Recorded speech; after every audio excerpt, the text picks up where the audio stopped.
பின்னால் அதை பற்றி நீங்கள் தெரிந்து கொள்வீர்கள். உங்களுடைய அடுத்த கட்ட நகர்வு எப்படி இருக்குதுன்னா, ஆக்சுவலாக வந்து அவங்க ஏடிஎம்கே ஒரு மாதிரி பேசுகிறாங்க, நேற்று ஜெயக்குமார் ஒரு மாதிரி பேசியிருக்கிறாங்க. உங்களுடைய கருத்து என்னன்னா? பொறுத்திருந்து பாருங்கள். இல்லை, நீங்கள் பொறுத்திருந்து பாருங்க சொல்றீங்க. பட் எவ்வளோ நாள் ஆகும், எத்தனை மணி நேரம் ஆகும்? நல்லதே நடக்கும்.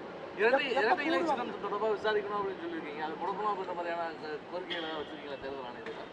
நல்லதே நடக்கும். என்ன மாதிரியான கோரிக்கைகள் வச்சிருக்கீங்க சொல்றீங்க? அது 250 பக்கத்துக்கு எப்படி சொல்ல முடியும்? தேர்தல் ஆணையத்துக்கு 250 பக்கம் கடிதத்தை முக்கியமாக என்ன சொல்லியிருக்கீங்க? நல்ல வேல்யூபிள் பாயிண்ட்டாக இருக்குது. அது அதை சொல்லக்கூடாது. தேர்தல் ஆணையத்துக்கு கொடுத்த இதெல்லாம் நம்ம சொன்னோம்னா உங்களுக்கு தெரியும், விதிகள் இருக்குது. என்ன மாதிரியான குடும்ப கட்சியாளர்கள்லாம் வந்து திமுக இணைஞ்சிட்டு இருக்காங்க? என்ன மாதிரியான குடும்ப கட்சியாக இருக்குது?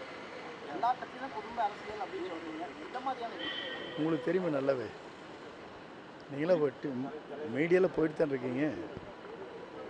என்ன நடக்குது உங்களுக்கு தெரியுதா இல்லையா? நான் சொல்ல தேவையில்லை. பின்னணியிலிருந்து பாஜக இயக்குது அப்படின்ற மாதிரியான ஒரு வார்த்தை கருத்து சொல்லி நான் கிட்டத்தட்ட 53 ஆண்டுகள் இருக்கிறேன். என்னை யாரும் இயக்க முடியாது தனிப்பட்ட முறையில். நீங்கள் ஒரு பூத்த அரசியல்வாதி, எல்லாத்துக்குமே உங்களுக்கு தெரியும். உங்களை மட்டும் நீக்கினது எப்படி பார்க்குறீங்க? அவர்கிட்ட கேட்க வேண்டிய கேள்வி.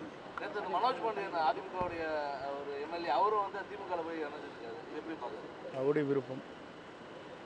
எல்லாம் நன்மைக்குன்னு சொல்லி கருத்து தெரிவிச்சிருக்காரு. குடும்ப ஆதிக்கம் இருக்குன்னு சொல்லியிருந்தீங்க. அது எது மாதிரியான ஆதிக்கம் செலுத்துறாங்க? எது மாதிரியான பிரச்சனை? மகன் தலையிடுறாரு. அவரோட மைத்தினர் உங்களுக்கு தெரியலாம், டிவிலெலாம் வந்துட்டு இருக்காரு. அந்த தொகுதிக்குள்ளே மாவட்டத்தில் பண்ணுறாரு. நீங்கள் அவன் மருமகன் பண்ணுறாரு. இப்போ நீங்கள் பார்த்தீங்கன்னா உங்களுக்கு தெரியும் அவருடைய எங்கெங்கே இயக்குறாங்கிறது வந்து நீங்கள் மீடியாவில் இருக்கிறது தெரியாதல்ல.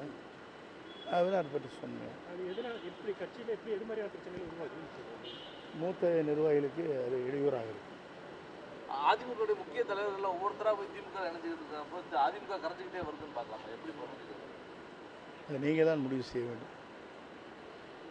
ஆனால் இதுவரைக்கும் அங்கே அதிமுக எடப்பாடி பழனிசாமி அணியில் இருந்தவங்க யாராவது உங்க கூட பேசியிருக்காங்களா?